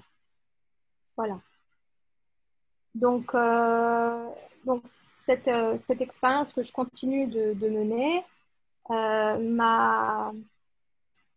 que je peux définir aussi comme une approche perspectiviste, multispéciste, que j'essaie d'appliquer dans mon quotidien et dans la ville. Elle a un peu comme vocation de questionner la légitimité de notre rupture avec la nature, qui, d'après Philippe Descola, est une séparation superficielle. Et après quelques recherches, j'ai trouvé cette séparation, ne serait-ce que par mon expérience et le rapport que j'ai aujourd'hui avec les corneilles, encore plus superficielle, parce que finalement, on se rend compte que cette connexion, ce rapport, ce lien qu'on entretient avec les êtres vivants non humains, on le retrouve chez les cultures et dans les peuples racines. Et notamment aussi dans certaines figures sociales de ces peuples racines, donc celle du chaman, des tribus, des différentes tribus, notamment des tribus amérindiennes. Et pour faire le parallèle avec le diplomate, il y a même l'anthropologue Viveros de Castro qui a défini le chaman de la tribu comme étant un diplomate par excellence. Donc, je trouvais intéressant dans la figure du chaman, c'était un peu le proto-diplomate, ou le diplomate en fait, tout simplement, qui a cette capacité de préserver l'équilibre entre les êtres vivants humains de la tribu, les êtres non vivants de la nature et les esprits aussi, les esprits des morts, etc., etc. Et puis que le chaman, lui, par ses études d'anthropologie, a cette capacité, a ce potentiel-là, en utilisant des techniques de transe dont lui seul a le secret, et qui lui permet, par ces transes et ces différentes techniques de transe, d'appréhender le monde sous une autre vision et sous une autre perspective, et notamment de se mettre à la place des autres espèces afin d'exercer une sorte d'influence rééquilibrante entre toutes les espèces. Voilà. Et puis aussi, en faisant des recherches, je me suis concentrée, vous allez voir après, plus précisément sur une tribu amérindienne sur les côtes du nord du Canada, l'ancienne colonie britannique, qu'on appelle les Haïdas, parce que les Haïdas ont une cosmogonie évidente avec le corbeau, puisqu'ils se revendiquent être les descendants directs des corneilles, et ont développé toute une culture et tout un art de représentation en lien, en connexion avec cet animal totem. Donc, j'ai intégré, avec cette expérience que j'ai avec les corneilles, j'ai intégré certaines notions inhérentes à la culture du chamanisme que j'avais essayé d'explorer à travers l'idée de la conception d'un masque, le masque du diplomate. Ici, on voit par exemple ici une ébauche, modèle en 3D à partir d'un scan de mon visage et puis d'un squelette de corneille, avec à droite un hochet de rituel chamanique qui représente le chaman porté sur le dos d'une corneille et qui s'envole et qui est connecté à un autre esprit par la bouche. Et ce qui m'a vraiment intéressée, c'est ce moment-là, c'est l'étude du système de représentation du monde des Haïdas qu'a fait Claude Lévi-Strauss. Et il explique en fait en étudiant les Haïdas que les Haïdas ont un système de représentation qui est très particulier. Pour eux, le monde, c'est comme s'il était... La représentation qu'ils ont du monde est une représentation qui est coupée en deux de manière symétrique et qu'il s'agit de deux profils par exemple d'une figure qui sont en fait reliés par des points de jonction, à savoir la bouche, le nez, comme on voit ici sur les figures. Donc en fait, c'est comme si en fait le monde pour les Aïda, il était représenté par deux profils de médailles qui, pour avoir un volume, étaient connectés sur des points de jonction centraux et symétriques. Et à partir de cette étude, de cette mode de représentation du monde, la manière dont les Aïda voyaient et percevaient leur environnement, j'ai continué à faire des scans en 3D en détournant une application qui est habituellement utilisée pour faire des prothèses dentaires dans le milieu du milieu des dentistes. Et j'ai utilisé cette technique très très efficace qui permet en fait de faire un scan très rapide en 3D de son visage juste en utilisant un iPad, d'obtenir en fait un résultat. Et puis, ça m'a permis de dégager un système de représentation de mon visage en aplat, qui est la texture en fait photogrammétrique que l'application fait quand la caméra scanne le visage, quand on est enregistré avec l'application de Bellus. Ça me permet de dégager cette texture de mon visage en aplat et qui renvoie au système de représentation du monde des Aïda. Et puis, à ce moment-là, pour cette recherche qui était en collaboration avec Isis et Benoît, donc la metteur en scène et le designer qui, eux, interviennent sur d'autres aspects de la problématique, à savoir comment créer des objets performatifs. J'ai conclu cette première étape de recherche en concevant les skin species, qui sont des masques foulards, dans lesquels, en fait, je viens utiliser les textures en aplat récupérées des scans de 3D de visage et aussi les systèmes de mode de représentation animale du peuple Aïda pour créer en fait ces accessoires performatifs qui sont des foulards en soie imprimés et qui permettent en fait d'être utilisés dans le cadre d'une performance théâtrale sur plateau. Là, je vous montre aussi d'autres déclinations que j'ai fait pour le designer et la metteur en scène. Donc, on est au stade où on a la réalisation de ces masques foulards et où on attend, on va voir comment est-ce qu'on va les utiliser ou pas dans la continuité de cette investigation de recherche entre design et théâtre, dans lequel, en fait, les deux disciplines sont sur le même plan et l'une ne vient pas servir l'autre ou l'autre ne va pas servir l'une, mais plutôt qu'il y a un rapport de dialogue et d'altérité entre ces deux disciplines qui amènerait à des formes d'écriture ou des formes de méthodologie de design. Donc, c'est à peu près ça. Le projet va évoluer, il y a d'autres perspectives aussi.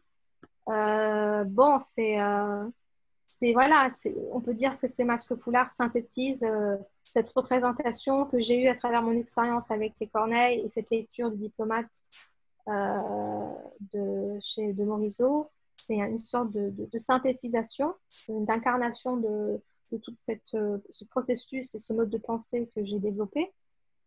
Et voilà.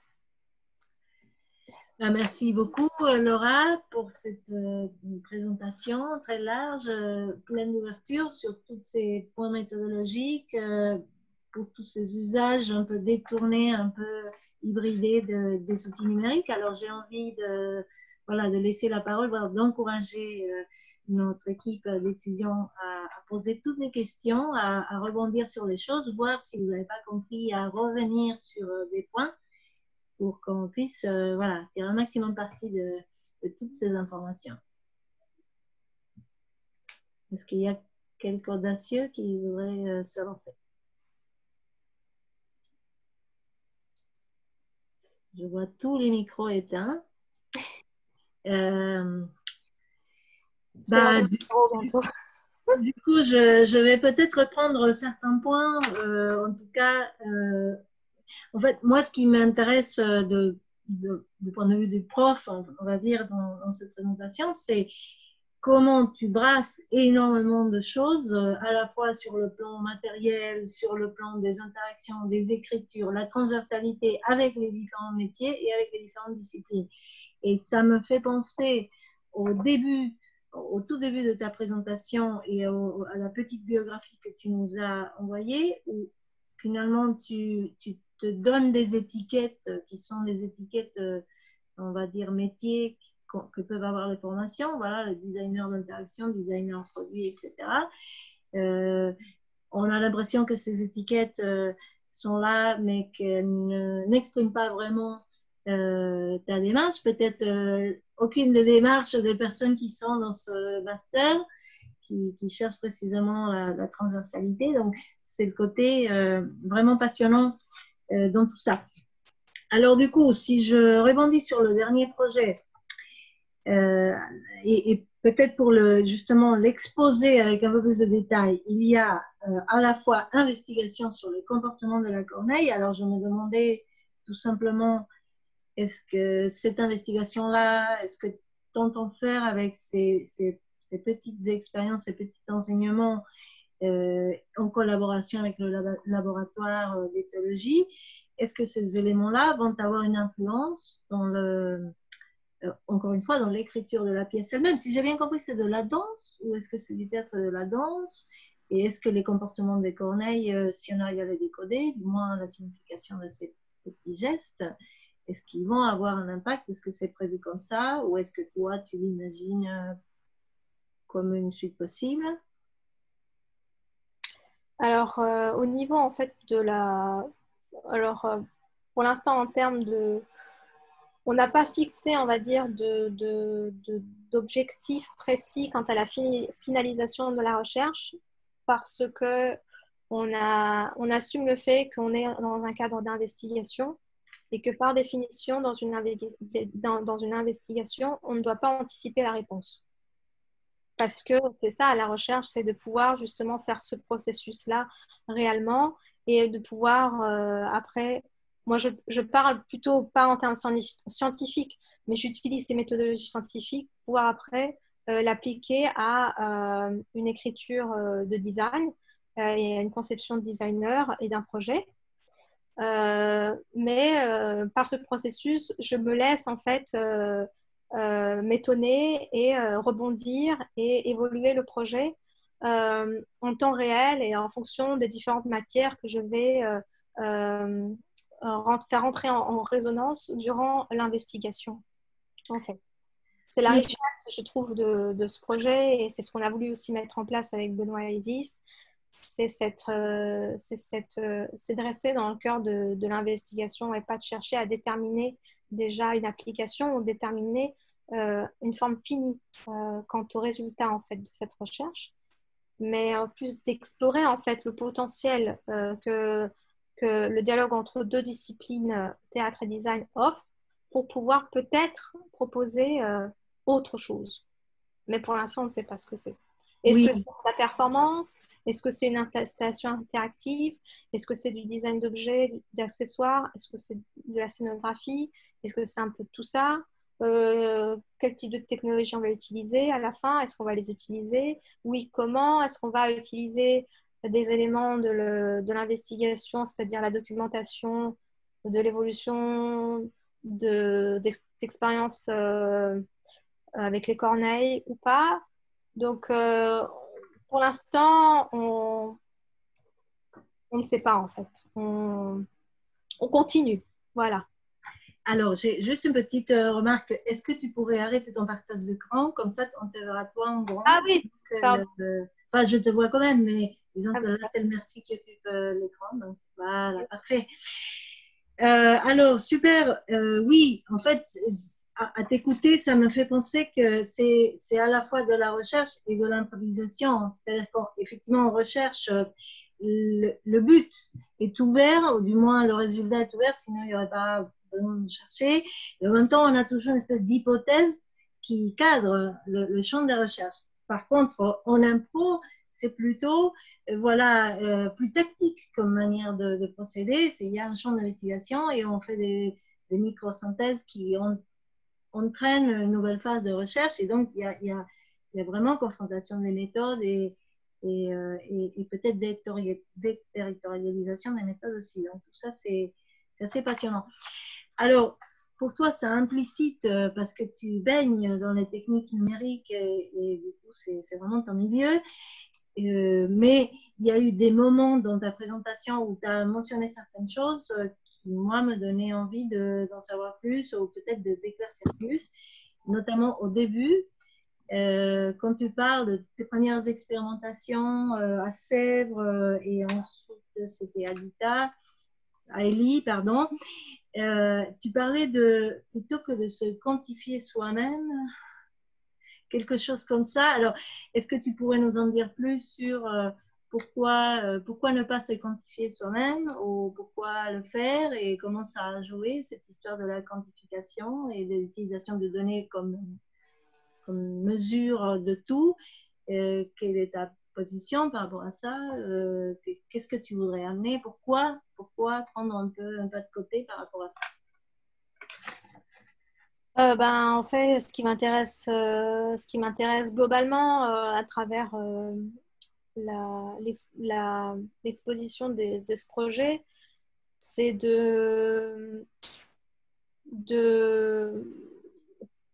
comment dire, en fait, de réutiliser tout ce qu'on a créé, tout ce qu'on a développé jusqu'à présent, ou même les technologies émergentes, etc., pour servir un discours.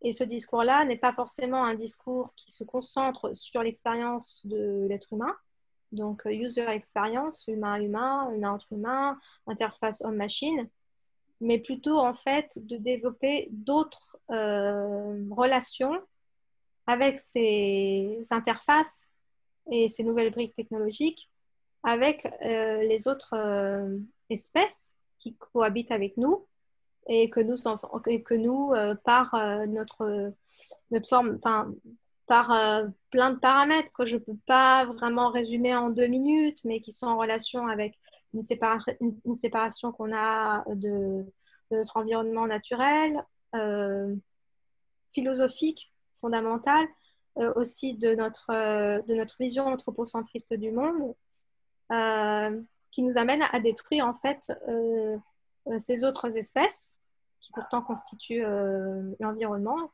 dans lequel on est censé faire partie et qui pourraient nous amener en fait à réintégrer notre place et un équilibre au sein de cet environnement, l'écosystème. Donc en fait, pour moi, j'utilise à chaque fois, j'ai une espèce je pense que c'est un postulat qui est toujours, on va dire, qui opère en arrière-fond dans ma pensée par le biais de mes projets, des mandats que je fais et des collaborations, de toujours arriver sur le rapport qu'on a finalement à l'environnement et le rapport qu'on entretient avec la nature aujourd'hui et pourquoi est-ce qu'il faut le souligner. Après, et je le souligne à travers, par exemple, la biose tellurique, le fait de ramener des forces telluriques et de les retranscrire visuellement dans un intérieur privé, le fait de faire l'expérience de l'altérité en imaginant une autre espèce vivante qui serait une mutation entre un objet de design, une lampe, et puis un animal qu'on connaît, dont on connaît les comportements comme le chat ou le chien. Et puis le fait de créer une scénographie qui sert justement à un discours dystopique sur la société actuelle en le caricaturant, en dépeignant un système de surconsommation, néo-capitalisme exacerbé qui aliène et puis constitue finalement la nouvelle dictature de notre époque et qui constitue à nous encore plus nous couper de notre environnement et quelque part de nous-mêmes. Et puis, de cette recherche en théâtre, avec la chaire de théâtre à Lausanne, qui consiste à revenir, aller rechercher et de mettre en dialogue des paradigmes expliqués par des philosophes aujourd'hui, à savoir des paradigmes de diplomatie, de retisser des relations multispécistes, d'imaginer d'autres systèmes de pensée et de faire résonner ça finalement avec des systèmes de pensée archaïques, qui est celui du chamanisme, qui est déjà appliqué, et pour essayer de développer des imaginaires, en fait, de proposer des paradigmes, des imaginaires, et puis aussi je pense que pour faire face à ces questions qui sont très contemporaines, il y a aussi la nécessité de décloisonner et de ne pas avoir peur d'aborder et d'aller sur d'autres terrains. Là, ma pratique m'a emmenée sur le terrain du théâtre. Je ne sais pas si demain je vais continuer là-dedans, sans doute avec cette recherche, mais peut-être revenir peut-être avec des terrains plus scientifiques, si je fais des collaborations avec des laboratoires. Donc, voilà, je ne sais pas si ça répond à la question. Oui, je pense que ça répond à la question. Moi, je me disais en t'écoutant, j'essaye de jouer un petit peu au Candide. Pour beaucoup de personnes, tout ce discours écologique, transespèce, toutes ces choses, ça fait partie d'un univers qui est, entre guillemets, absolument opposé à celui de la technique. Et c'est comme si c'était deux mondes complètement séparés. Bon, évidemment, ce n'est pas mon point de vue, mais certainement pas le tien. Donc, moi, j'aimerais t'entendre peut-être pour conclure. Quelle est la place de la technique qu'on décrit tellement comme le capitalisme de surveillance, l'épuisement des ressources, et toutes ces choses qui semblent aussi antinomiques avec une pensée, voilà, écologique au sens large, comme tu la défends. Et je pense personnellement que ton travail investit la technique d'une manière bien spécifique, et peut-être que tu peux nous donner un petit éclairage pour les moins, on va dire pour les moins technophiles d'entre nous, sur pourquoi elle est importante, pourquoi elle apporte quelque chose, comment on peut s'en saisir. De mon point de vue par rapport à ma pratique, pour moi, n'importe quel gadget, technologie émergente ou pas, après différents briques technologiques qui sont développées sur le marché, qui ont existé et qui continuent de se développer, etc. C'est plus des moyens pour servir et puis pour alimenter et complexifier une pratique, et puis pour servir on va dire un propos, un discours, une intention. Mais après, dire que c'est un outil, oui, c'est un outil comme un autre, et en même temps, c'est pas un outil neutre, parce qu'on a mais il y a toujours moyen de détourner cet outil qui a été construit dans un contexte et qui fait qu'il n'est pas neutre, et en fait de se le réapproprier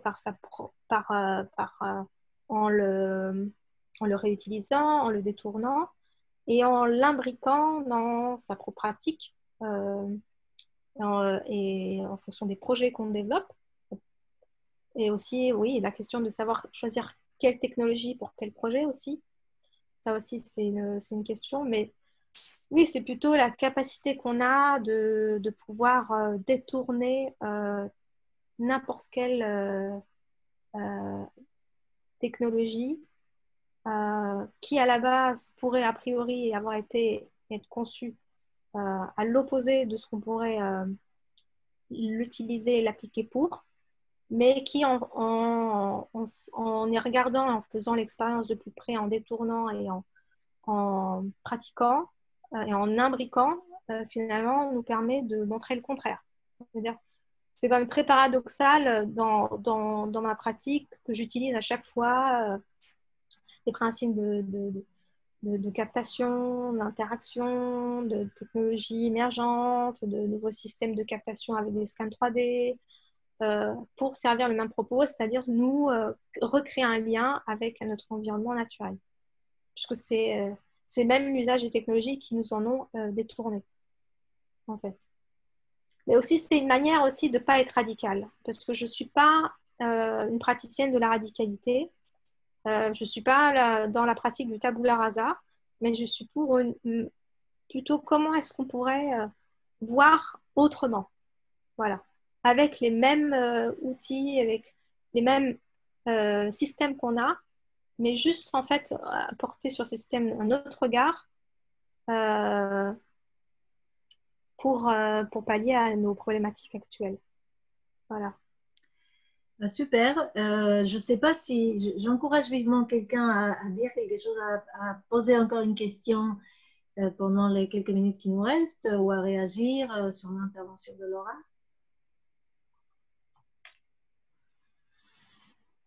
Ou à critiquer. Allez-y, vous avez encore quelques minutes.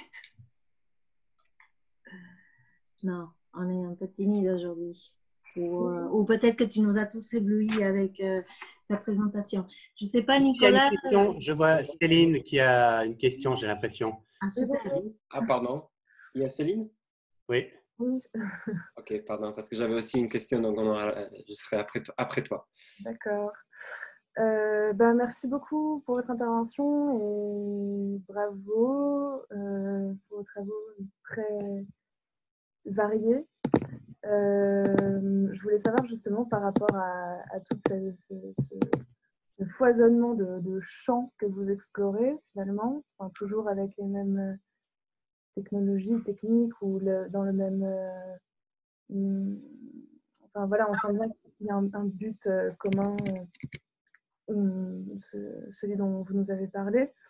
En fait, c'est comme s'il fallait se décentrer beaucoup, toujours, pour revenir à soi. Enfin, il y a quelque chose à sa relation au monde.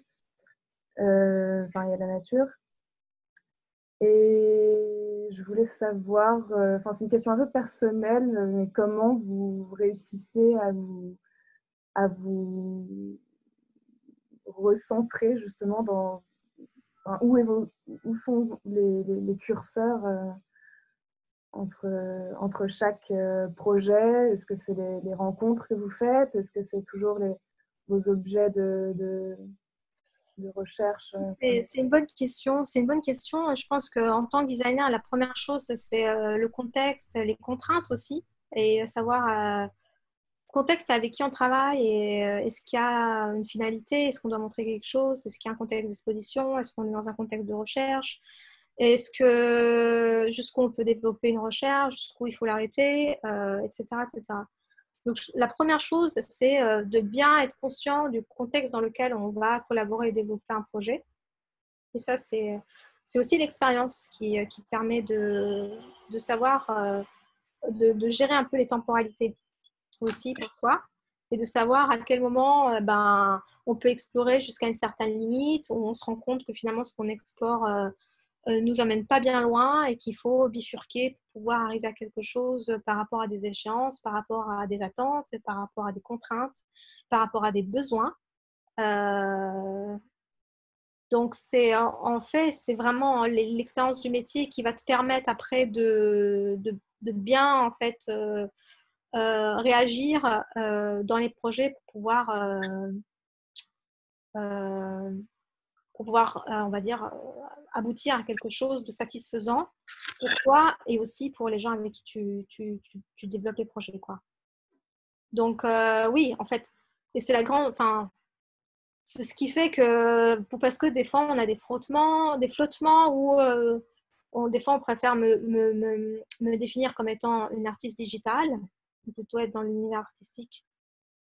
Mais finalement, la démarche et la méthodologie que j'utilise, c'est vraiment des méthodologies designer, dans le sens où il y a un cahier des charges, il y a un rétro-planning, Il y a énormément de contraintes qui sont abordées et qui sont encore plus abordées, puisque là, on doit majoritairement, dans certains des projets, notamment le projet de la veilleuse tellurique, intégrer en profondeur des technologies dans un travail de design d'objets, en utilisant des techniques de savoir-faire traditionnelles. Donc, c'est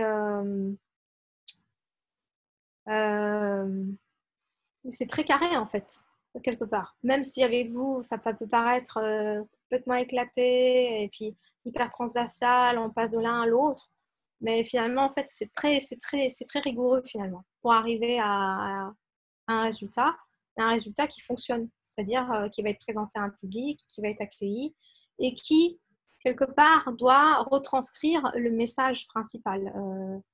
Je crois quand même que même si on peut dire que je fais des projets qui ont une forme de sophistication, l'expérience qu'on en fait est une expérience sensible et immédiate.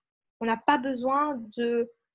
Finalement, les gens qui ont fait l'expérience de veilleuse tellurique ou d'Aélie ou qui ont vu la scénographie, je pense qu'ils ont très bien compris finalement, puisqu'ils en ont fait l'expérience, et ils n'ont pas besoin d'être en coulisses comme on est aujourd'hui avec nous pour voir qu'est-ce qu'il y a derrière tout ça, pour vous donner, vous, les clés à vous d'enchaîner sur vos propres projets et puis de développer vos propres pratiques. Est-ce que j'ai répondu à ta question? Oui, merci. D'accord. C'était qui voulait encore poser une question? Moi, ce n'était pas une question, pas forcément une question, non, pas non plus une critique, c'était un commentaire. Donc, en vous remerciant pour la conférence, en vous écoutant parler de votre dernier projet sur l'animaux, je me suis dit que c'est très similaire dans l'approche au travail de Leonardo da Vinci, qui en construisant des différentes machines ou faisant des sculptures, en fait, lui, il dessinait des animaux en regardant en analysant comment ils fonctionnent, etc. Donc, c'est un commentaire que je voulais juste faire en vous félicitant. Sacré compliment, alors.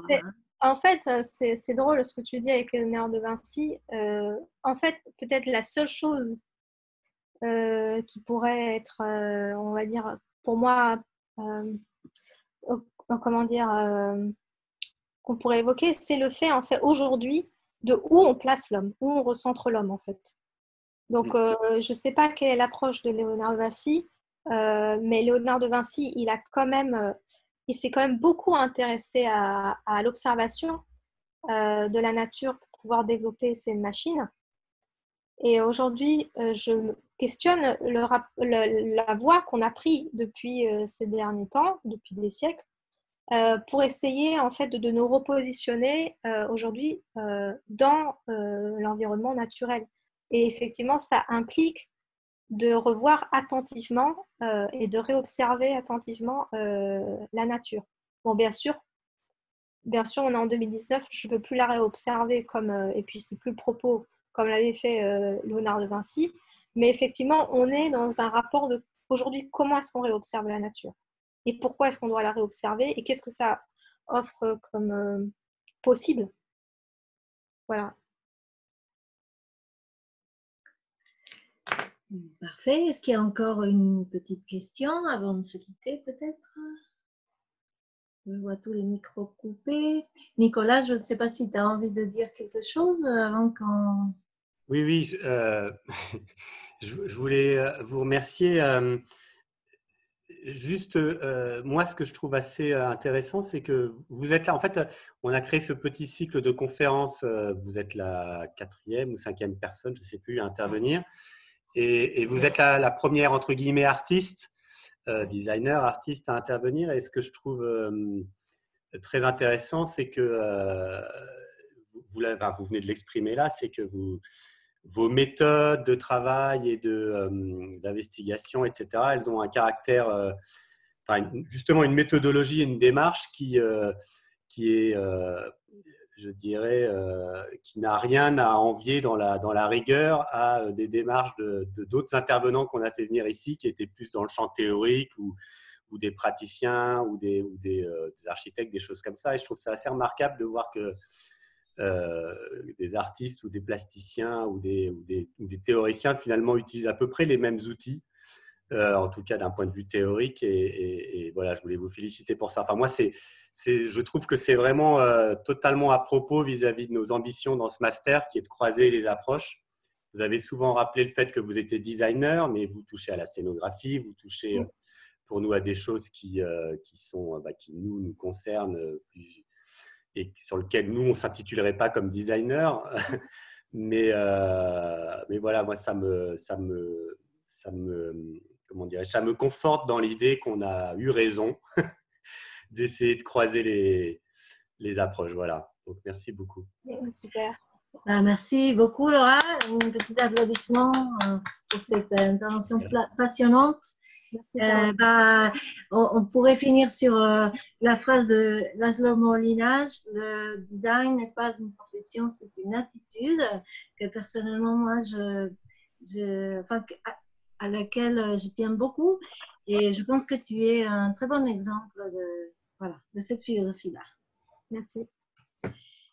Donc, Nicolas, on se retrouve, et vous tous, on va se retrouver la semaine prochaine avec moi encore pour une autre invitée, Johanna Chikao, qui est danseuse de formation, mais qui travaille essentiellement le web design, en tout cas le design numérique sur écran, sur différents écrans et de différentes manières, et qui va un peu nous parler d'improvisation, de live, des techniques chorégraphiques et des techniques de programmation, et comment elles peuvent aussi dialoguer. Donc, ce n'est pas totalement éloigné, en tout cas dans le cadrage de ce qu'on a pu entendre aujourd'hui.